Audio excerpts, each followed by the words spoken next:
Hi guys, and welcome back to my channel. It's another fabulous day here with the Crave Cook, and today guys, you're in for a treat. We will be making sweet and sour chicken. Alright, so before we jump into this video, I would like to encourage you guys to please hit the subscribe button down below. Hit the notification bell so whenever I drop any delicious recipe, you guys will be first to know. Like, share, and comment. So without further ado, let's jump right into it.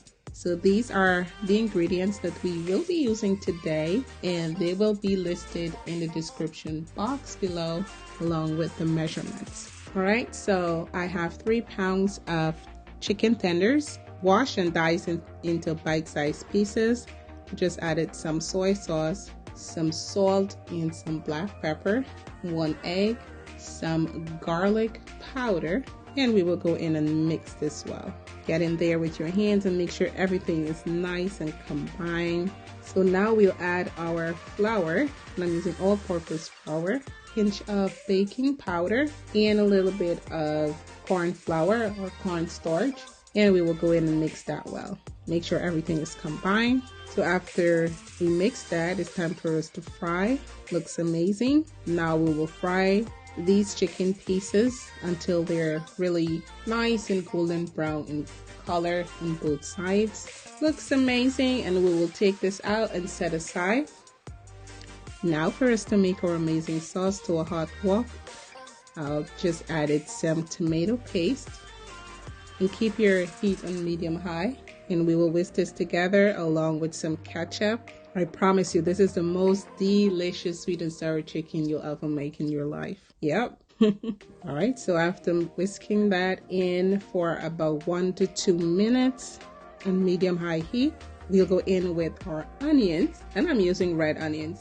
I love onions. You guys can use regular onions, that is okay. So we're adding some green bell peppers and give that a good stir.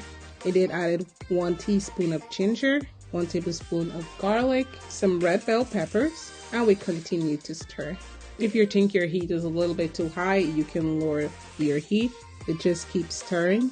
Now we're adding some soy sauce.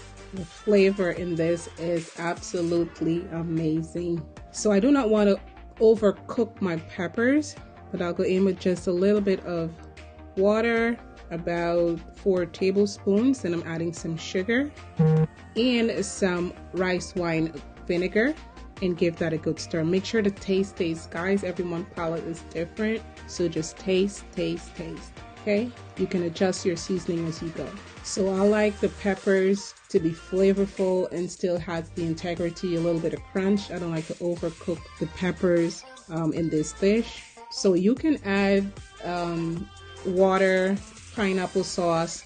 You can add a lot of what you call the cornstarch with water if you need it to be saucy, but I'm just doing just a little bit, and I also leave the amount that I use in this dish. Now I'm going in with some pineapples, guys, and these are fresh pineapples. I peeled myself and diced. I mean, if you don't have that, you can always use the one from the tin, but I love fresh pineapples. So after about 10 minutes, I'll now go in with my chicken, and not to overcook my chicken, I'll just add this in here and give it a good stir. Make sure everything is coated well. It absorbs all that flavor. So this will take approximately anywhere from 4 to 5 minutes, and it smells amazing to die for. Look at that. Turn my heat off and let that sit. Now I'll plate this with some egg fried rice. I will leave the link below. In like 10 minutes, you have beautiful egg fried rice. Okay, or you can have it with some lau mein or chow mein.